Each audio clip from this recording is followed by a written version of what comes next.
से सल्लमणि त्रिपाठी और ये जो ब्राह्मण समाज है वही हमारे पिता का हत्यारा है। सल्लमणि त्रिपाठी ब्राह्मण ब्राह्मण चिल्ला रहे थे, सब लोग ब्राह्मण ब्राह्मण चिल्ला रहे थे। हम लोग भी तो एक ब्राह्मण परिवार है। पहले उसके यहाँ ब्रह्म जी का स्थान था, पूरा गांव के लोग वहाँ पे पूजा करते थे। उसने तो उनको ब्रह्म जी के स्थान को कुदाल से कोड़ के फेंक दी। इसकी सेवा इसीलिए की थी कि उनको अंतिम समय में जब उनका आराम करने का समय आया तो जेल में डाल के उनको मार दो। हाँ, तो ब्राह्मण समाज पे कहेंगे, ये क्यों नहीं कहेंगे?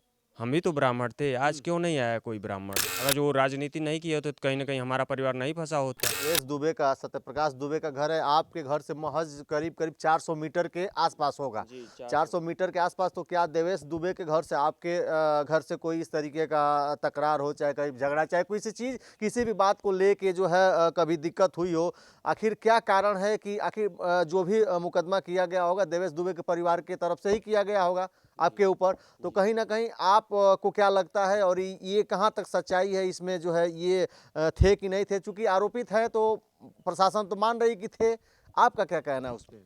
देखिए, हमने तो आपको बता ही दिया कि कैसे कैसे लोग आरोपित किए। दुबे के घर से आपका क्या दिक्कत दुबे है? के घर से मेरी तो देखिए अभी तक मेरी 30 साल उम्र हो गई है, लेकिन आज तक मेरे जानने में कभी दुबे के घर से या गांव में किसी के घर से हमारे घर से झगड़ा नहीं हुआ है।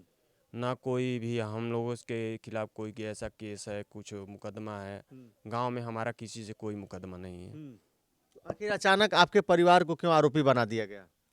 हो क्या सकता है, कारण हो सकता है इसका? हो सकता है कोई इनकी रंजिश रही हो, या जैसे प्रेम यादव जो थे वो नेता टाइप में थे, तो सबके घर बैठते उठते थे, तो हम लोग के यहाँ भी आते थे बैठते थे। हो सकता है ये रंजिश हो, और कोई हमारे जानने में तो और कोई उनका वो नहीं है। मतलब देवेश दुबे के घर से, सत्यप्रकाश दुबे घर से आपके जो है, आपसे डायरेक्ट कोई इस तरीके का कोई नहीं है, कोई कोई नहीं। दिक्कत नहीं था? आज तक मेरे जानने में आज तक कोई हाँ। कुछ दिक्कत नहीं हुई थी। एक चीज़ इसमें और आ रही है, सलमणि त्रिपाठी का इसमें बहुत नाम हो रहा था कि नहीं ये ब्राह्मण पक्ष हैं, तो इस तरीके से तमाम जो लोगों का बयान आ रहा था। तो सलमणि त्रिपाठी आपके यहाँ कभी आए कि नहीं आए आपके? देखिए, हाँ। यही तो है कि सल्लमणि त्रिपाठी ब्राह्मण ब्राह्मण चिल्ला रहे थे, सब लोग ब्राह्मण ब्राह्मण चिल्ला रहे थे। हम लोग भी तो एक ब्राह्मण परिवार हैं। आज तक हमारे यहाँ तो कोई नहीं आया, वो भी इसी प्रकरण में फंसाए गए थे मेरे पिताजी, उसी के कारण उनकी मृत्यु हुई। तो हम तो कहेंगे एक तरफ से सल्लमणि त्रिपाठी और ये जो ब्राह्मण समाज है वही हमारे पिता का हत्यारा है। नहीं, आप गलत ब्राह्मण समाज पे आरोप लगा रहे हैं। हाँ, तो ब्राह्मण समाज पे कहेंगे, ये क्यों नहीं कहेंगे? हम भी तो ब्राह्मण थे, आज क्यों नहीं आया कोई ब्राह्मण हमारे यहाँ? आप जिस ब्राह्मण के यहाँ गए, वो ब्राह्मण तो पहले उसके यहाँ ब्रह्म जी का स्थान था, पूरा गांव के लोग वहाँ पे पूजा करते थे। उसने तो उनको ब्रह्म जी के स्थान को कुदाल से कोड़ के फेंक दिया। पीपल था उसके यहाँ जिस पे लोग घंट बांधते थे, उसको तो उसने कटवा दिया। वो आज ब्राह्मण है। 150 पेड़ आम के कटवा दिए, वो आज ब्राह्मण है। हम लोग ब्राह्मण नहीं है। आप लोग उसकी ब्राह्मण की बात कर रहे हैं, वो ब्राह्मण है, हम लोग ब्राह्मण नहीं है। नहीं, कहीं ना कहीं लोगों का आना जाना था, चूंकि देवेश के घर के बगल में ही आपका घर है, तो कहीं ना कहीं सलमणि आए होंगे। चाहे कभी आपके परिवार से मिले, आपके पिताजी से कभी जेल में इस तरीके का कभी हुआ कि नहीं हुआ? कभी कुछ नहीं हुआ है, ऐसा कुछ नहीं है। वो जहाँ उनको मिलना था वहाँ मिले, वो अपना रोटी सेक ली, और क्या उनको अब इससे मतलब क्या है? रोटी सेकने का मतलब? रोटी सेकने का मतलब उनको राजनीति किए। अगर जो वो राजनीति नहीं किए होते तो कहीं ना कहीं हमारा परिवार नहीं फंसा होता। हमारे परिवार से क्या मतलब था? हमारे पिताजी ने 34 साल सर्विस इसीलिए की थी, देश की सेवा इसीलिए की थी कि उनको अंतिम समय में जब उनका आराम करने का समय आया तो जेल में डाल के उनको मार दो। इस बात की जानकारी तो सलमणि को हुई होगी?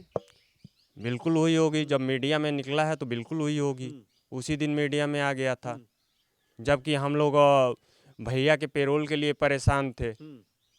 उनको एकदम हम लोग दिन भर घूमते रहे, डीएम साहब का हमारे यहाँ से नहीं होगा, एसपी साहब का हमारे यहाँ से नहीं होगा। तो तब जाके हम लोग कोर्ट गए, तो कोर्ट से जज साहिबा ने जो भी दिया उसके हिसाब से हम लोग उनको लेके आए मुखाग्नि के लिए। आज भी वही हाल है, हम लोग दौड़ी भाग रहे हैं। आज भी तो आपके भाई को, पवन को, जो मीडिया से दूर रखा गया है, इसका क्या कारण है कि नहीं, पवन को कुछ बोलने नहीं दिया जा रहा है? आपके पिता के साथ बैरिक में रहते थे, एक साथ रहते थे, तो आपका क्या मानना है कि आखिर मीडिया के सामने उनको क्यों नहीं, पवन जी को बोलने दिया जा रहा है? इस प्रकरण में किसे बोलने दिया गया है? किसी को तो नहीं बोलने दिया गया है। किसी को बोलने दिया गया है? सारी एक तरफा कार्रवाई हुई है।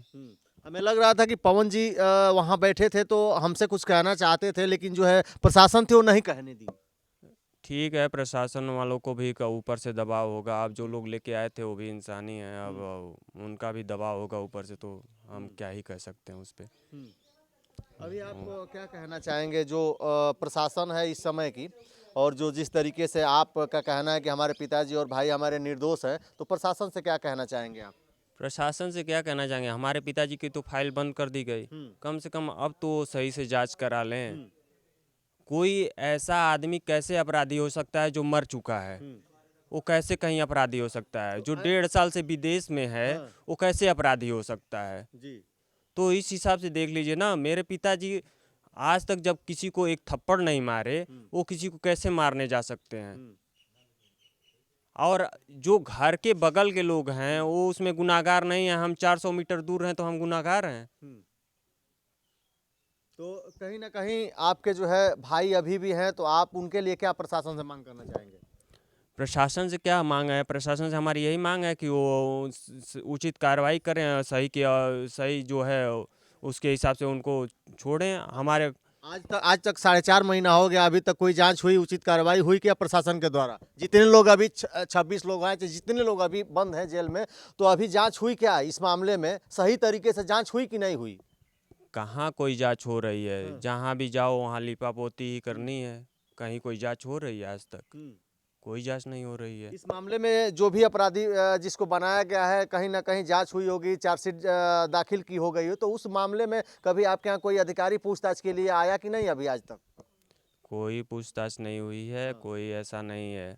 जबकि सबको पता है पिताजी हमारे ने 34 साल सर्विस की है, और एक एक बच्चा जानता है। इधर आप अगर जो खुद जाएंगे पूरे गांव में पता करेंगे तो सबको पता है कि ये नहीं रहे हैं, लेकिन इनको फंसाया गया है। हर गांव का आदमी जानता है कि ये नहीं रहे हैं, लेकिन इनको फंसाया गया है। लास्ट में जेल प्रशासन है, उसके बारे में क्या कहेंगे आप? जेल प्रशासन ने थोड़ी बहुत मदद की है, लेकिन जो डॉक्टर साहब हैं वो तो बिल्कुल दोषी हैं। उनको कड़ी से कड़ी सज़ा देनी चाहिए, ताकि ऐसे कोई निर्दोष व्यक्ति उसकी जान न जाए इलाज के बगैर। इलाज के बगैर। बिल्कुल। इनका मानना है और इनका कहना है कि जो डॉक्टर है, जो जेल में जो जिसको दिक्कत होती है, रोगी होता है कोई या बीमारी होती है, तो उसका सही तरीके से इलाज करता तो लोग बच सकते थे। इनका कहना है कि पिताजी हमारे बच सकते थे, इलाज हुआ होता तो बच सकते थे। कहीं ना कहीं जेल प्रशासन के डॉक्टरों की लापरवाही है, इनका ये आरोप है। आपका क्या कहना है? आप इस मामले में क्या कह रहे हैं? कमेंट बॉक्स में अपनी प्रतिक्रिया दर्ज करिएगा। बहुत बहुत धन्यवाद। नमस्कार।